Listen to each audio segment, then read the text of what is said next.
खूबसूरत शाम का वक्त था। सूरज अपनी नारंगी रोशनी फैला रहा था और झील के पानी पर सुनहरी लहरें नाच रही थीं।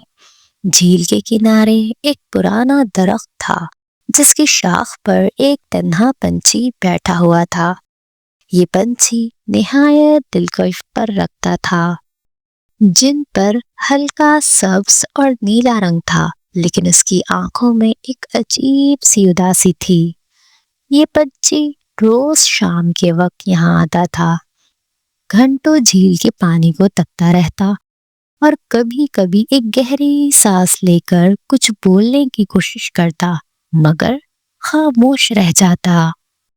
गांव के बच्चे और बूढ़े अक्सर हैरान होकर इसे देखते थे। ये पंछी यहाँ क्यों आता है? सब ये सवाल करते, मगर किसी को जवाब नहीं मिलता। एक दिन एक नन्ही सी लड़की जरनिश झील किनारे खेल रही थी। उसने पंछी को देखा और उसकी उदास आंखों ने इसे रोक लिया। जरनिश आहिस्ता आहिस्ता पंछी के करीब गई और नरमी से कहा, पंछी मियाँ, आप यहाँ अकेले क्यों बैठे रहते हैं? क्या आपको कोई गम है? पंछी ने सर उठाया और पहली बार किसी इंसान को देखकर बोला, मेरी कहानी बहुत पुरानी है बच्ची। कभी मैं भी खुशी से चहचहाकर उड़ा करता था।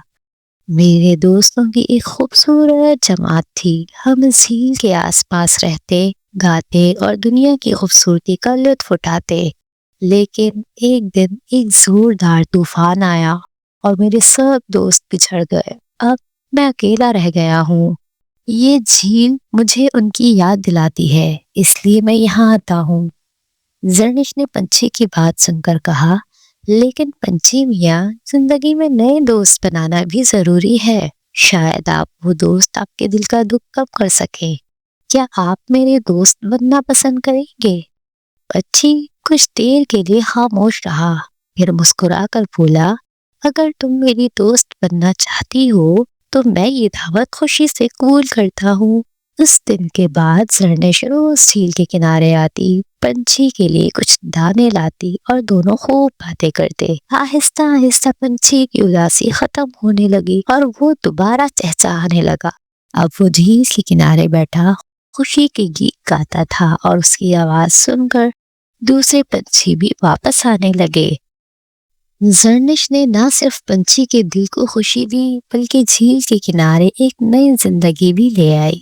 झील जो पहले तन्हाई का मंजर पेश करती थी, अब खुशियों और चहचहाहट से गूंज रही थी।